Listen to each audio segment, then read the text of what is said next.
You're watching ChillyBoy Productions. I'm Larry, ChillyBoy Chillson, and this is my spoiler-filled review for Deadpool and Wolverine.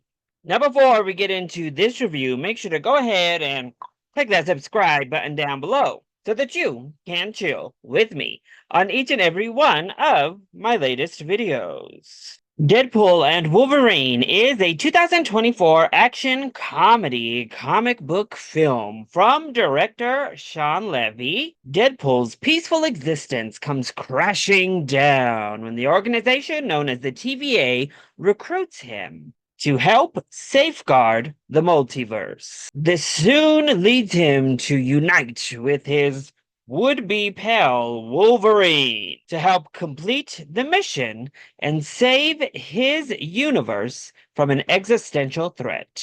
The film stars Ryan Reynolds and Hugh Jackman as our titular characters, as well as Emma Corrin, Marina Baccarin, and Leslie Uggams. So I first saw this film while I was attending San Diego Comic-Con in San Diego. I'm just getting back home now and checking out the film for a second viewing. So I thought, you know what? We're already past opening weekend. I've watched the film 2 times, have had the opportunity to sit on it. We're just going to discuss the film here, spoilers or not.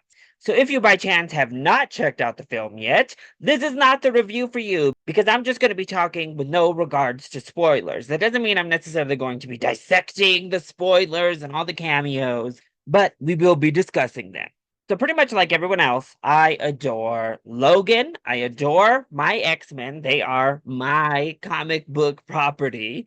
And I really enjoy Deadpool as well. And let's be honest, we've really been waiting for Deadpool to cross over into the X-Men universe for forever. They've been teasing it. They've been giving us little bits, throwing one or two of the more secondary X-Men characters into his films. But we've been waiting for this team up for a very long time. So while I loved Logan, the film, and I adore that ending, personally, I was really hyped. I can separate that ending and the ending that signifies for the universe there from this and the opening it's providing for Deadpool and the X-Men to enter into the MCU. And thankfully, even after a second viewing, I can say it.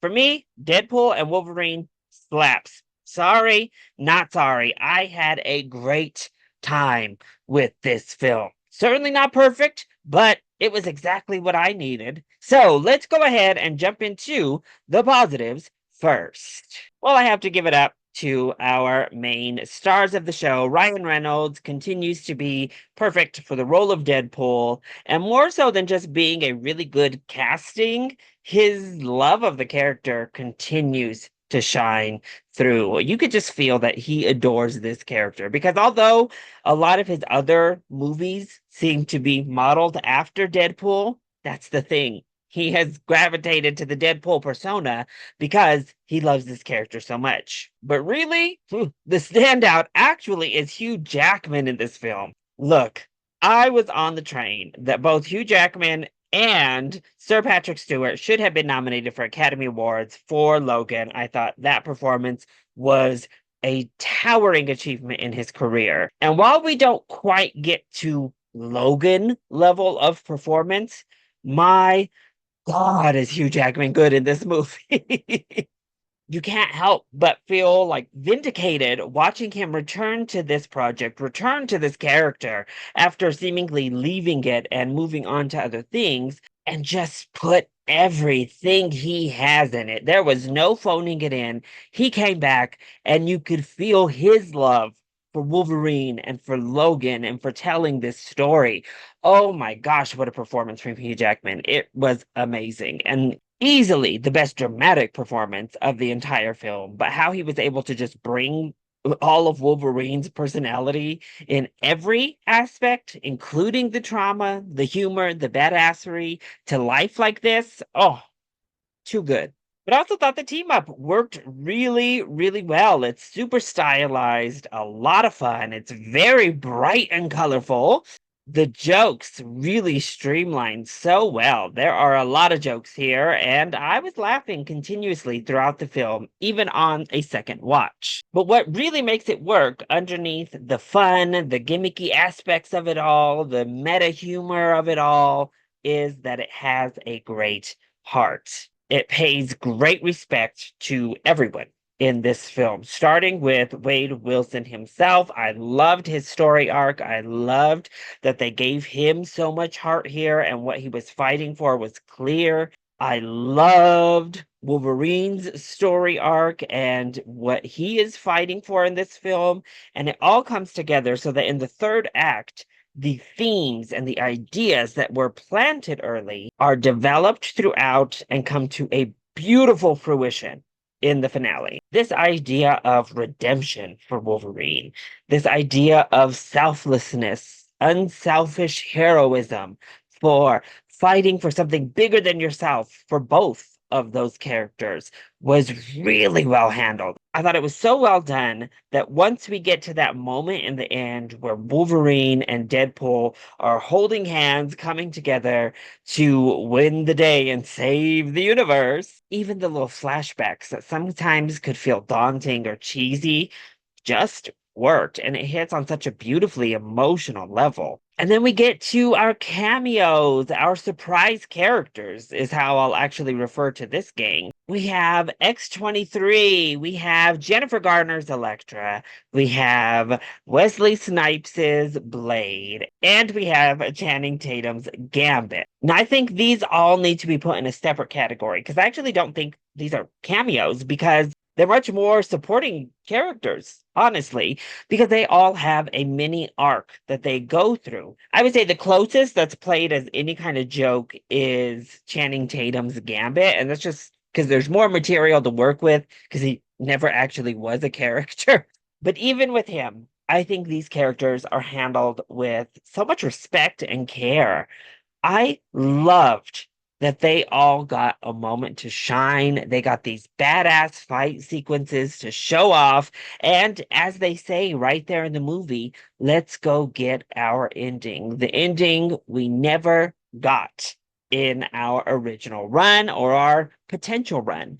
And I thought it was beautiful. It was really, really well done. It was really nice to see one of these multiverse films handle those other characters with such care, but still make them fun and badass. And then we had X-23, who wasn't a goodbye, actually, which I'm so thankful for. I think that's the last time we're going to see Jennifer Garner.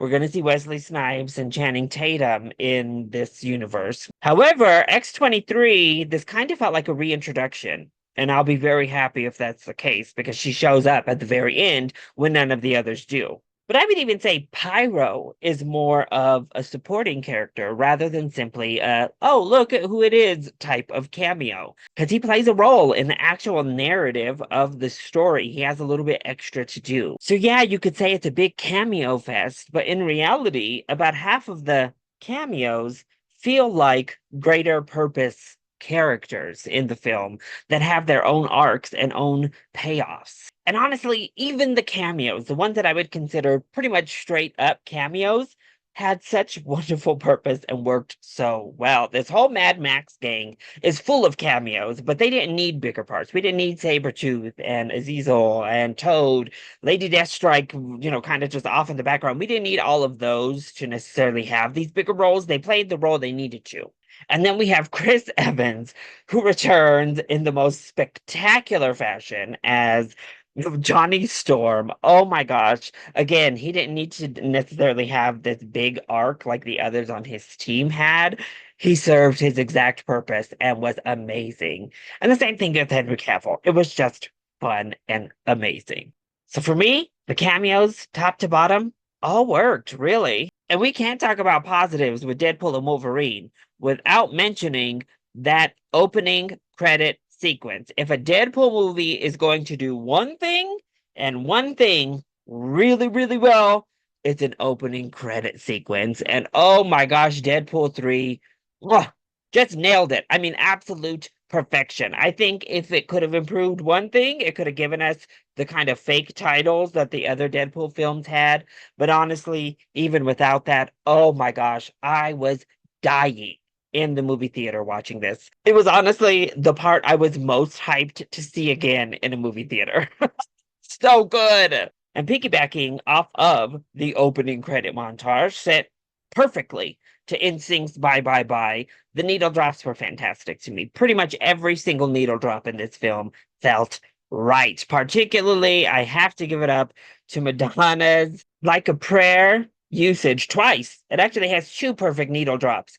Oh my gosh. I thought all of the music, all of the needle drops were fantastic. So then, what doesn't work so well when it comes to Deadpool and Wolverine?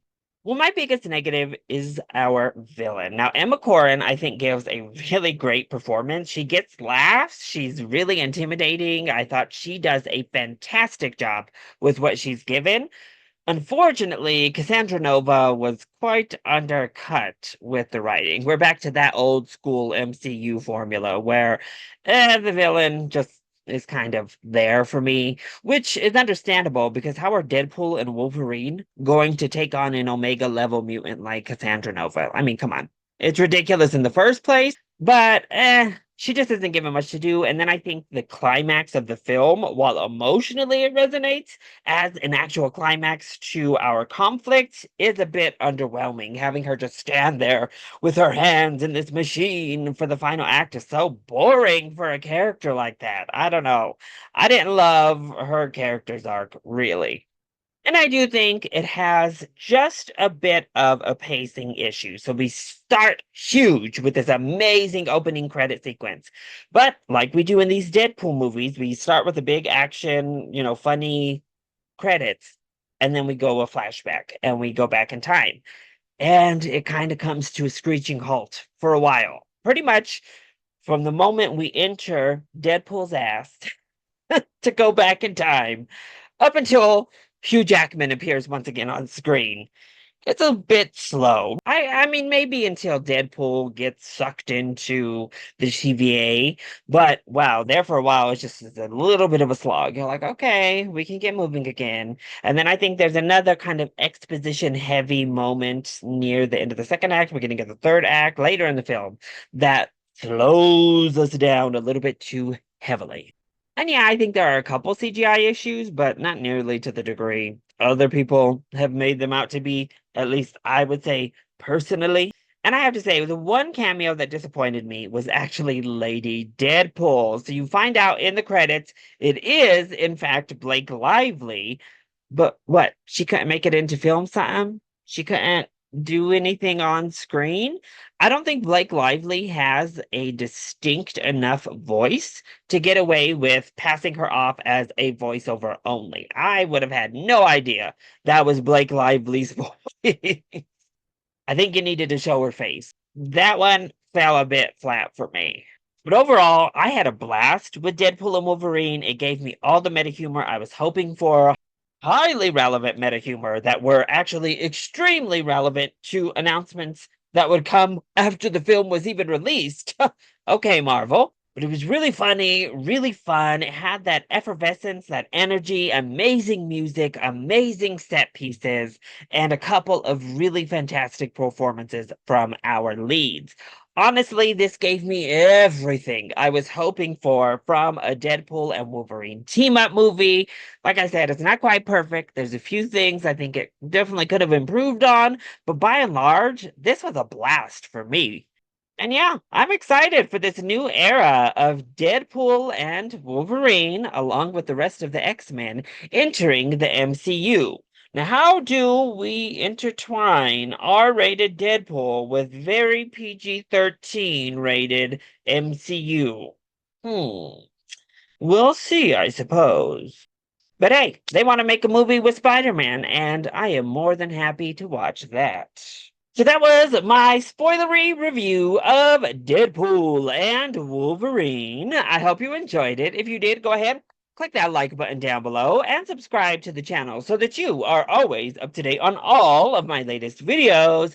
Also, make sure to join in on the discussion. What did you think of Deadpool and Wolverine? Let me know all of your thoughts either in the comment section down below, or you can hit me up on Twitter. I love you all so much for your continued support. Mwah! Thank you for watching, and we'll see you next time. Bye.